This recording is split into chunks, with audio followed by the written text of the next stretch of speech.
त्याही वेळेला अपेक्षा केली होती, आणीबाणी नको म्हणून ज्याने आणीबाणी लादली त्या इंदिराजींना संपूर्ण देशाने शिक्षा दिली, जरूर दिली. पण नंतर जनता पक्षाने जे काय देशाचे धिंडोळे वाट लावली जातील. मी काय काँग्रेसच्या वतीने इथे बोलायला नाही आलो, पण आपले मोदी साहेब जे म्हणतायत काँग्रेसने मुसलमान अध्यक्ष करून दाखवावा, काँग्रेस आणि तुम्ही बघा. पण मला एक दोन गोष्टी आवडल्या. त्यांच्या आत्ताचे जे प्रदेशाध्यक्ष सपकाळ ते म्हणाले असं जर का असेल तर संघाने दलित सरसंघचालक करून दाखवावा. आहे ना, लावा ना, शर्यत लावा. आणि आता येत्या वर्षामध्ये संघाला सुद्धा 100 वर्ष होत आहेत. काँग्रेसला किती वर्ष झाली? 125-150. मग सारा आपण हिशोब मांडूया.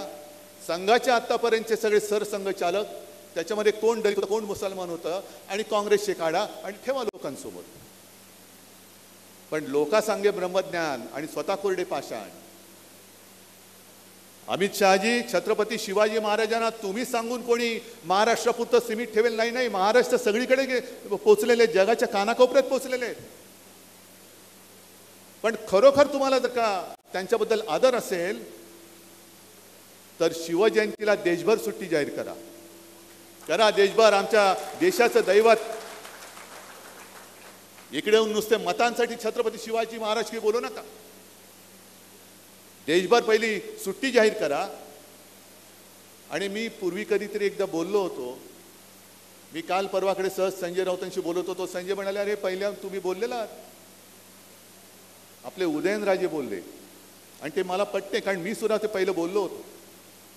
अरबी समुद्रामध्ये छत्रपती शिवाजी महाराजांचं भव्य स्मारक कधी होणार, कधी होणार, कधी कोण करणार, सुरुवात कधी करणार.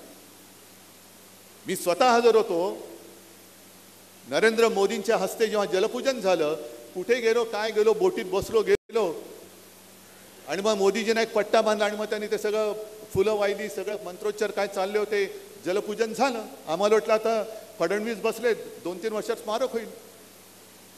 मध्ये आपलाही काळ गेला कोरोनामध्ये. पण अरबी समुद्रामध्ये स्मारक जर होत नसेल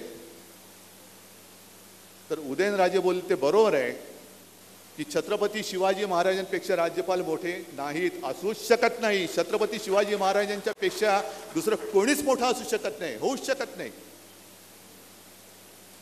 आणि राज्यपाल पद सुद्धा आता सर्वोच्च न्यायालयाने ताशेरे मारलेले आहेत तामिळनाडूच्या बाबतीत.